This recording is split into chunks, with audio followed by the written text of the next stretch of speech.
స్వామి ఇప్పుడు హనుమాన్ మాల దీక్ష పరులు మాల తీసుకున్న తర్వాత కొంతమంది గుళ్ళలో పీఠం పెట్టుకొని పూజ చేస్తారు, కొంతమంది ఇండ్లలో పీఠం పెట్టుకుంటారు.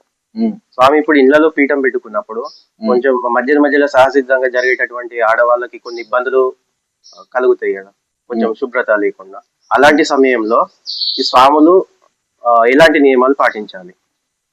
అయితే ఇంట్లో పీఠం పెట్టుకున్నటువంటి హనుమాన్ మాల దీక్ష పరులకు ఇలాంటి క్యాజువల్గా జరుగుతూనే ఉంటాయి. అప్పుడు ఏం చేయాలంటే ఆ మాతా స్త్రీలు ఉంటారు కదా, ఏది ఇప్పుడు సపోజ్ మీరే దీక్ష తీసుకున్నారు అనుకుందాం, మీకు వివాహం అయితే మీ గృహిణి ఒకవేళ మీ మాత అమ్మగారికే ఎలాంటి ఇబ్బంది కలిగింది అనుకుందాం అనుకో, మీకు ఒక 2-3 రూమ్లు ఉన్నాయి అనుకో, వాళ్ళని వేరే రూమ్కి షిఫ్ట్ చేయడం, వాళ్ళు మీ పరిసర ప్రాంతాలకు రాకుండా ఉంచడం.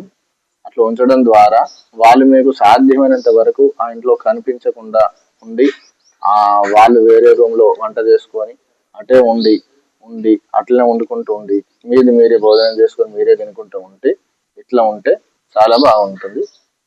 వాళ్ళు చేసిన వంటలు కానీ వాళ్ళు ముట్టుకున్నటువంటి వస్తువులు కానీ, ఎందుకంటే మనం దీక్షలో ఉన్నాం కాబట్టి దీక్ష పరిశుభ్రంగా అన్ని విధాలుగా మంచిగా ఉండాలనే ఆలోచనతో తీసుకుంటాం కాబట్టి ఇట్లా చేసుకుంటే బాగుంటుంది.